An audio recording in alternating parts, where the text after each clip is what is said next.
goes, no. He goes, Yeah, no. no. Keep practicing. Whatever. Okay. I don't look that way. Turn on your slide. That's not taking picture. Lệnh Sinh Thiên Hương ngồi đó bùa anh nhật dung thảo chiếu xin tỷ về bảo dung sinh của chiếu Thiên Hương hỏi bùa nhật dung rồi công khâu sẽ dọn số tôi dạo có lệnh sinh bùa chiếu bang ở dạ lệnh Sinh Thiên Hương. Hãy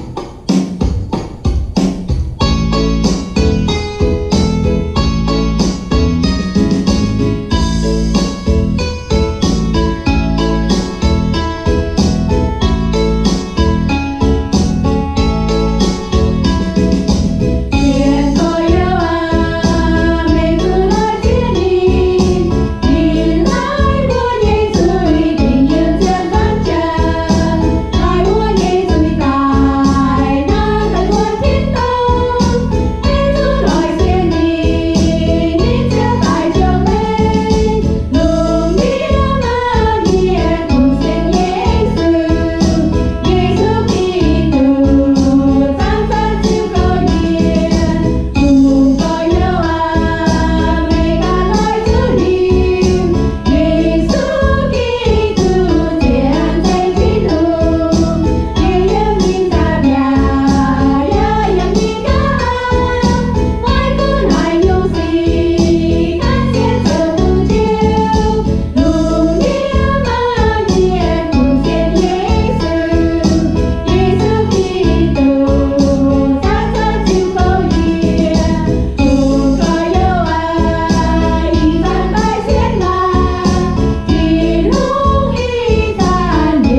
bố mà những họ tỏ con mất tung đó hiếu mất tung nằm hiếu giờ mất tung bụng quảng á bùa này bố quang sù thắm hay diễn dùng hay yên bố nhé mẹ ta kinh bỏ thảo bố nhé mẹ ta kinh bỏ thảo bố nhé xem phim bùa má làm khảo má làm hắm bùa bụng quảng mùi chia cũng nhiều bà bùa tỏ thiên hùng nhà hám thiên hùng nhà khởi nhà bùa nhà hiếu ha nói là bùm hát quảng quay su thiên hùng niệm quảng bùa quay su bùa can ná là hai nhém bền mà trong hồ bùa không cho tán bền bà bùa miệng quay thiên hùng bùa thiên hùng có bùa nhà mẹn sử đã nhém bền bùa sẽ quăng đã như vậy cho những bùa nhà mẹn bùa can sổ ta có như năm hồ bà bùa miệng quay thiên hùng bùa thiên hùng liệu bùa quảng á bùa lấy cô thiên hùng á mà pha ná họ sự bị ná bởi nhớ nằm họ yếm thiên hùng nếu họ bùa mong thần ái cũng bùa quang sửa nhú đã hạ nhà khấu yếm bùa nhà mẹ cũng bùa quang sửa nhú đã hạ nhà nằm như bùa xem phim bùa tung quảng tung đót hiếu bùa sao là nhuệ chứ ta cầu nhuệ chứ nó lo Giêsu bùa sao bùa sáu mi ngá bùa mà xin bỏ nhé quỷ chứ mình quỷ có xin bỏ muốn dạy ngá thát dạy ngá bùa mà bùa nhé sao sự chết nhé bùa nhong chứ mình rồi nhong thảo chiếu thiên hùng á bùa chiếu thiên hùng quạt bùa nhé quạt nên cáiเป็นมีchiếu thiên hùng nên cái ta hay chỉnh cái bùa sẽ mình thọ này bùa sẽ nhiều chứ họ bùa mà cái soi yếm Lucas sẽ bết giang cái yết yểm mình lo sẽ chết yểm như bùa Giêsu em lồng nói tiêu vào cái giáo như sài cỏ bùa ói chú chân tao cáo mấy tung hiếu nắm nên con mà nó muốn mà tao xiêm suy kiên nên mấy cắm dĩa thịt hùng và mấy mảng hay tao như hiền dùng quá nó muốn mà tao ảo quá sẵn tài ló quá tao xiêm suy kiên con mai miên cổ yê thô lồng bèn phim như lấy thế yê bền su thô lao hải á xiêm suy kiên và mấy kháng thịnh số co nên yếm hiếu hắm yếm mấy cam dĩa thiên hùng và mấy mảng hay tao như hiền bà nói tao ảo quá bà lạ tai chiếu phan yê hải mấy hai phụng số yê ói sú thênh nín bèn phim nhé bền mấy thênh nó nín diệu chân tai là nhéo yê khấu hải chiếu em con món cá nói tao máy bánh phim nhé xiếm suy chiên nhé quả trên hù máy xe ói bánh phim nhé thấy nhìn kín ta nhé và chẳng hoi chẳng muốn chiều nhìn mất tệ miền phái trên hù ói ngài lau sinh ta thấy nhìn bùa phái như bùa mây bùa nhìn xuống ói xiếp như thế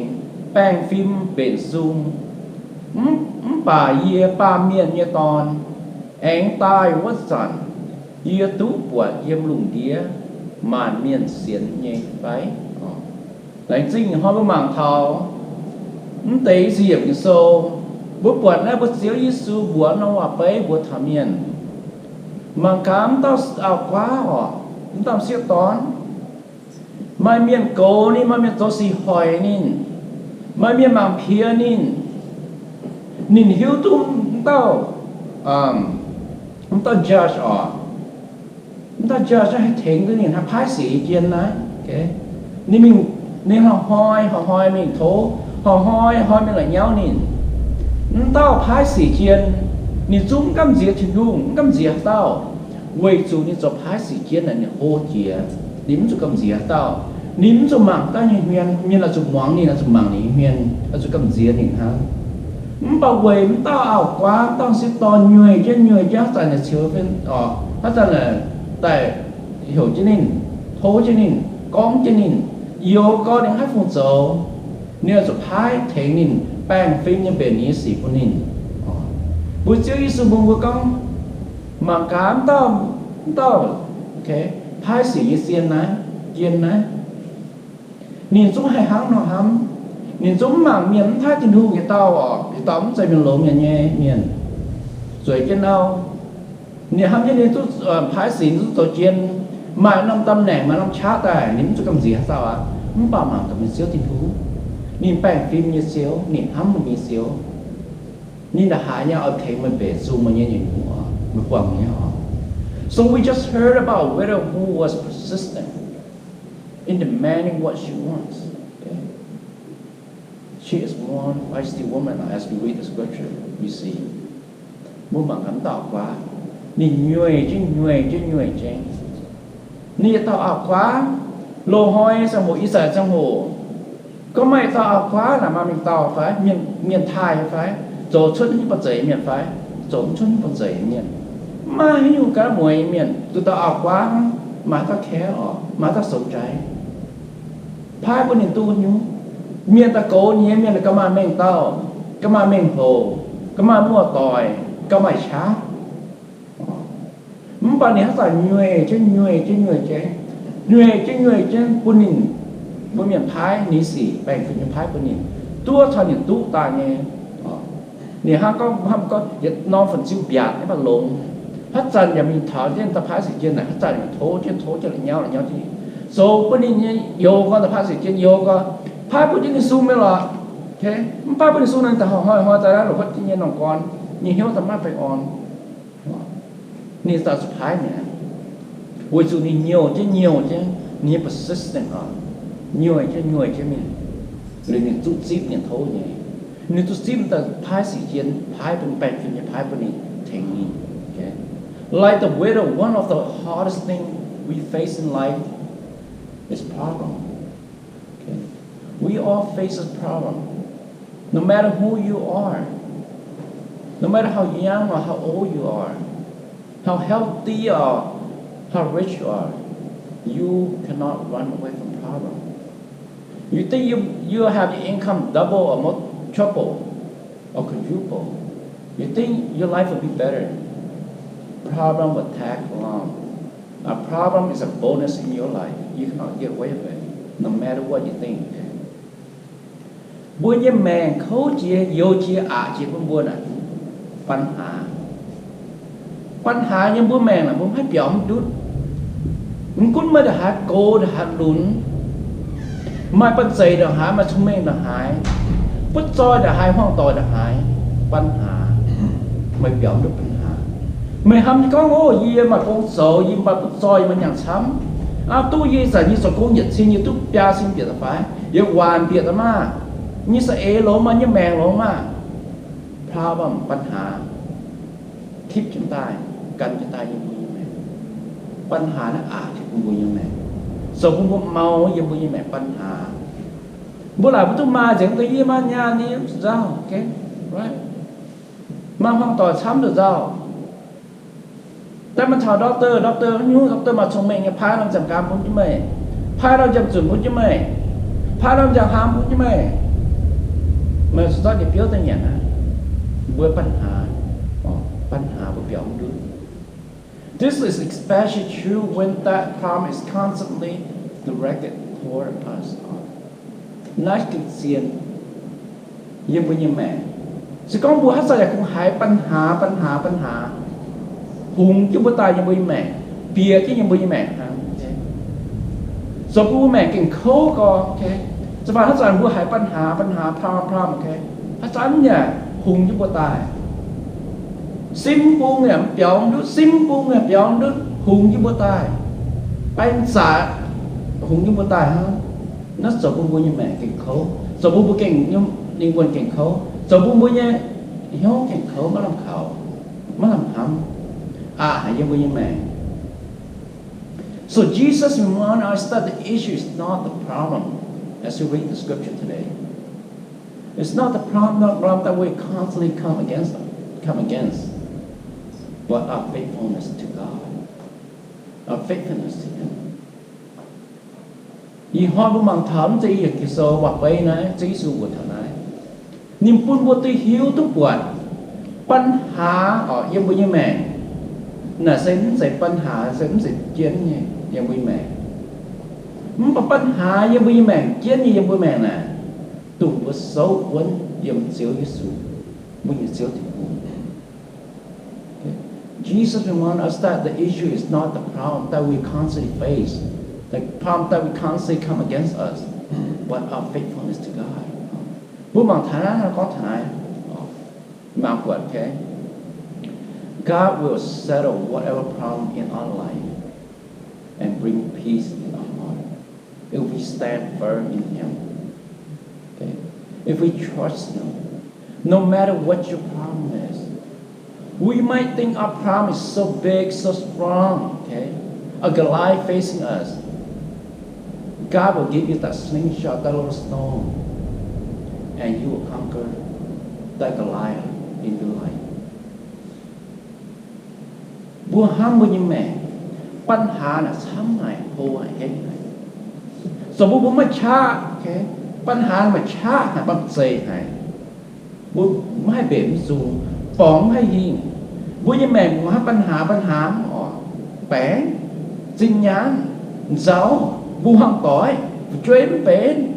น้ำโหปัญหาอ๋อบุญห้ามปัญหาเขาว่าให้หรอเถ่งตัวหรอบุญแม่ทำเป็นหรอปัญหาน่ะบุญเสร็จฟิล์มบุญเสาวันยังถึงบุญบุญปัจเจวิสูบุญนั้นสก็บุญเสาวันยังนินบุญปุ่งเหี้ยวนี่บุญเสียนนินนินปุ่นบุญยังเหี้ยวมาจริงเหี้ยวนินปุ่นบุญยังเหี้ยวมาเป็นอ่อนนินปุ่นบุญยังลิงวัวบุญเสร็จฟิล์มมาช้าจอมยังบุญยังแม่เวยสูญยังมาเนี่ยก็เห็นจิตที่บุญมาเนี่ยก็ให้บุญที่ลงให้เบ็ดสูงแต่ฟ้าบุษย์วันยังที่นุ่งบุษย์ที่นุ่งเทงบุเบนเซงมันคุณบุปวางสูงนี่ว่าป่าที่นุ่งเทงบุเบนห้างจำบุหมั่งไงมันต่ออกว่าไงปัญหาให้นุ่งปัญหามันมีก้องว่าผู้เจ้าโตก้องเชียนยี่เจ้าเจ้าสีหอยนินมันป่านี่ปวดต่อดูต่อพายสียี่เกียนนะให้พายแปลงฟิล์มเนี่ยมันคุณนี่มันหมั่งเมียนยี่เกียนท่าจินทุ่ง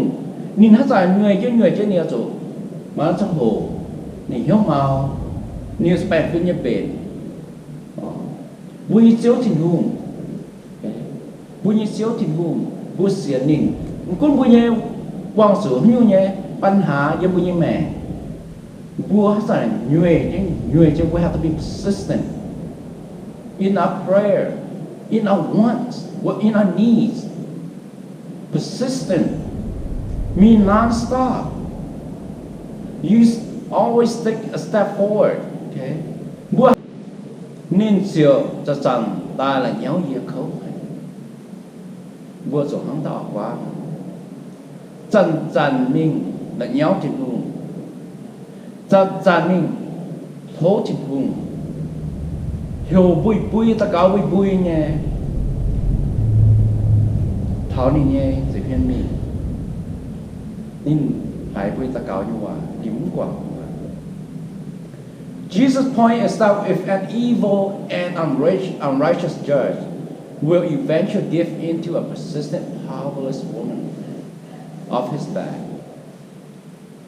then we can surely count on God, who loves us. At the cross, He loved us. Chúng ta chưa tìm cùng chứ Giêsu pun buat tu hiu yang hoi wa pai pun buat tu buat tung tao nam yet tao meng wa mien có ni ma cha hai ni sai nên số thái sĩ chiến số judge ma pen sai hai ma meng hai ha tao zum wang nin tung tao lên ni zu oi muang tao ap quá ma cha nya quá du tao mien ma pen sai mien ma meng tao mien pun ni theng ni thái ni si mang cả bữa chơi Giêsu đại hâm bùa, bữa chơi thì không đại hâm bùa, nên giờ đó bám cái nhâm mà số chơi tòng, buôn miên mang phía mang tổ bỏ trang dốc tài yên giờ chẳng trả hình chia tài như cha buôn buôn như linh buôn mà làm khảo làm hám buôn mà làm mà tỏ yếm chủ giàu chủ nhiễm nín đài như hám bùa hay bùng thiếu nín bùa hay xiên nín okay bùa sâu uốn nín we have to keep praying, okay? Don't ever give up. Do not give up in your prayer. Do not give up your persistence. Do not give up your step toward God, no matter what you faces in your life. God will hear you, and He will respond. He will bless you more than you can ever imagine. Nó bố cho sẵn tu là khu bố cho nhà chúng ta cao. Bố hát ra nhật thật chiếu trên hùng công hòa hát ra hiểu chứ nín mất tung nằm hiếu mất tung phải hiếu mất tung đót hiếu sâu quấn nhiệm nín nín mong hai búa thật xong hồ nín bề như nín phái búa búa nhé tung búa tu nhé bố hát tu được ná cào trên hùng quả búa tu được nắm cào nín buôn búa cho cả xăm chìa. All we need to have is we need to have faith. Okay, we need to have faith. Bùa mà nhưng bùa chân chủng bùa sẽ mai sẽ phim bùa sẽ xấu quá thì chân chỉ là những bùa như mẹ bùa mà sẽ phim bùa cùng hiếu thì đủ bùa trust thì đủ bùa stand firm như nín sẽ xấu như foundation bùa quang chủ như bùa bang sẽ bùa bang có chiếu thì bùa sẽ xấu bùa còn đấu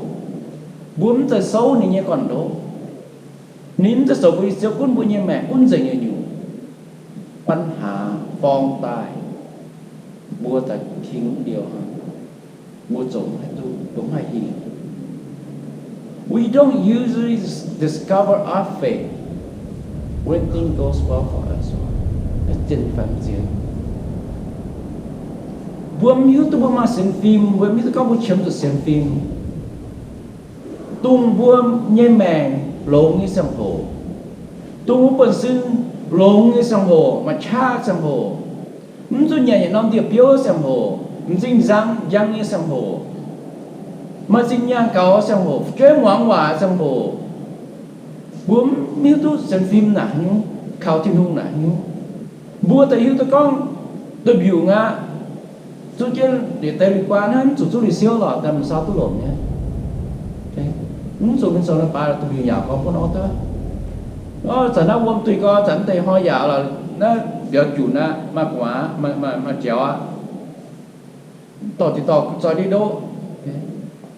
bữa nay hết những bữa xin mà xin cho nhà xăm như lọ, anh go vacation á, chơi nè, tụi tôi mình có như nào bữa hiếu lo, làm hiếu à, là bữa bấm tụi mình học tiêu tụi mình một bữa em già, tụi mình mới hiện lại anh go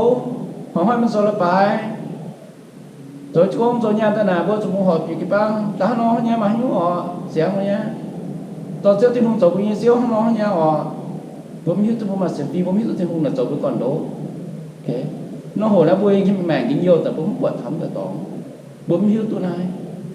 bà tung bùa okay we usually find it when things fall apart, okay when those arrows coming directly toward your heart. Bùi hiếu thì có một chấm từ xem phim, bùi hiếu thì có một chấm từ Chúa Giêsu, tung một vậtปัญหาหงที่บัวตายนะGiêsu nhận đi lộ, có nhà quá rồi nha, Chúa em hay là em hiếu, con cha rồi nha, cho cô cái nó muốn rồi nha, vậy mình chơi này tại nó sợ ta lười đấy vậy, tôi nó hộ của vợ chồng thật Chúa Giêsu màn khấu hả nha, về nha, có bàn sắm hả nha, chứ chiếu như hại bữa chồng sự bữa chồng tụi ô xem phim này muốn chơi xu này nhưng mà chứ khấu hả nha, vậy mà hạng nhà nhá, mà con rồi nhá, mà xin rồi nha, nó không có quả tụi chồng có ô chứ thì hùng như tao vì tôi chất hùng tao, bởi có xem phim này nhưng mà có mũi màng nổ cái sông hồ na bấm chồng chủ, bữa tao mình dẻo làm sao, mình sợ là phải kinh sâu là cao nè, nó nhiều sum hiếu,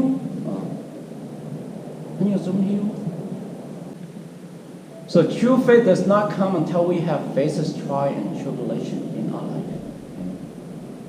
Bùa siêu con bùa kẹn hạt sâu quân nhiệm thịt hùng dầu bùi chiếu thịt hùng, bùa mai xem phim nhiệm chiếu thịt hùng, bùa bùng héo nhiệm chiếu thịt hùng, bùa khảo chiếu thịt hùng tạo hả, bùa miêu tu bùa tệ, suốt lì bùa quăng như xì yếm bùa như mẹ, yếm bùa như hoang tỏi, yếm bùa như một tỏi, yếm bùa chụp băng, yếm bùa như mẹ, suốt lì bùa quăngปัญหาnhư bùa mẹ, thế, bùa quăng có khâu có như thịt hùng như anh chị như bùa mẹ. Bùa sang yêu thương ô chiếu thịt hùng là skin hâm bùa nha, chiếu thịt hùng là skin mai nha, skin xiên nha, skin sợi nha, skin thuy yếm cho giảm tài với nha. Bùa sang yêu thương con, bùa mai xem phim, bùa sang yêu thương con chiếu sầu miên chiếu thịt hùng, bùa quăng nghe bùi sụt khảo được tao, bùa xiên như tụi tao thấy tới bùa ha, bùa quăngแต่ปัญหามันแต่พาหายังไม่ยังพอมันยังไม่ยังแม่แต่cái bỏ bùa yêu tú bùa tận nồng bùa như mẹ cho bùa như mẹ kinh nhiều bằng cái như vậy. So just as the widow was persistent, so we are called to be persistent too. We are to identify what problem is in our way and scream out loud. Okay? Scream loud and long. Okay? Be persistent. Prayer. Screaming is pray long and loud. Okay? Be persistent in your prayer. God will hear you. He will take care of all your problems. He will provide all your need. He will open the floodgate of heaven and receive and give you all your blessing that is due to you. All you need is to be persistent and keep asking. Don't give up. Don't back down. Don't lose hope in Him. Trust me. Every day, every second, every breath that you take, trust God. He will provide for you. Hắn nói hắn ta quá này người cái mình. Bùa ya tụt sim cha mang cả bùa như mèn chấm chỗ nhú, bùa như xem phim chấm chỗ nhú, bùa chụp băng chấm chỗ nhú, bùa hăng còi chấm chỗ nhú, bùa như phục chuối chấm chỗ nhú, bùa tâm miên chấm chỗ nhú, bùa tụt ta cáo bùi ta cáo những cái bùa mày người chứ, hết san nhà ta cáo chứ, ta phá bùa mà mèn tháo mà chia tháo biển bùa tòng, bùa to năm chia ta cáo thố trên hung vắng hái mây. Nhưng khói chính tông càng như phú diệt tổ của mày với mày tu mày như phú nên bền sáng phú nhén tại phú này nên khói nó tông càng như phú tổ với mày quán dịch với mày. We are to pray for a change of heart or action that against us. Màปัญหายังบุญแม่ช้ำมาไหวเจ้าก็บอกถ้าบุญแม่ช้ำkinh bỏ tháp bút chụp băng, kinh bỏ tháp bút hăng tỏi, kinh bỏ bút sắm. Muốn có lấy những vấn đề à bà? Mới miên mảng tổ bùa, mới miên tổ bút chụp băng, mới miên tổ bút tôm miên, mảng phải bút phụ chơi, tổ bút gỗ tổ công má.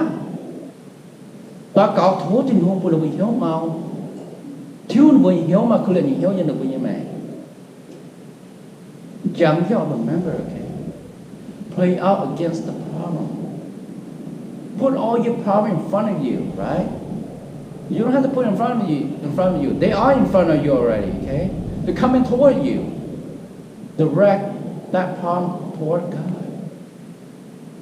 ปัญหาที่ยังคิดว่าจะเห็นหุ่งที่บุษเห็นนะบุษจะโอ้ยซ่อนในปัญหาอันนี้จะเห็นใจปัญหาที่ยังคิดว่าจะเห็นนะบุพัดในปัญหาหุ่งปัญตายนะพัดก็หุ่งคนทิ้งหูมีฮะวานคนทิ้งหูมีบุญดวงเทมุเบนมันก็ปัญหาหายอย่างเงี้ยหายโหนงอีเจี๊ยบปัวนงใจมันก็บอกหบหยอช้าฟ้องหบหยอเสียงฟิล์มฟ้องคนทิ้งหูบัวสนองน้องหบหยอนี่เสียงฟิล์มฟ้องคนทิ้งหูบุญดวงเทมุเบน So prayer, okay? Prayer in your life is very, very important. Prayer in your life, God, this is the only way God can hear you. It's through your prayer. God will help you, able to help you. What your problem, what you need is through prayer. Because when you have prayer, you have faith in Him. When you have faith, you have prayer come out. Okay? Have faith in God. Trust God. Don't lose hope. Don't give up. Don't back down. Be persistent in your need. In persistent in your justice, in your life. Be persistent for your blessing that God prepared for you. Persistent. Chẳng cho ta cầu, xin muốn cầu muốn như thế nào. Bua ta cầu xem hồ, bua ta cầu là giáo trình mong mong hai bữa chiều chủ nhà. Bua yên xem tim suốt, bua sama ta cầu suốt. Bua ta cầu bua thì đúng, bua thố thì đúng. Nhưng bền chạy năm làm hồ có phú ta quăng làm trong bền á, trong bàng á, trong bài á. Bà bua thố, bua lò, bua nhuệ chén. Nhà nó hạt bún búa, niệm hai bún búa, búa thố niệm hai bún búa, búa cho thố, búa cho lò, búa cho nhuệ chén, búa cho chúng tôi nằm hiếu, chúng tôi đó hiếu, số uốn nhiễm tình hùng,ปัญหามาnhé, ปัญหาแต่số tình hùng sẽ miễn nhé, xíu tình hùng mà nhé, xíu tình hùng cầu hén chịu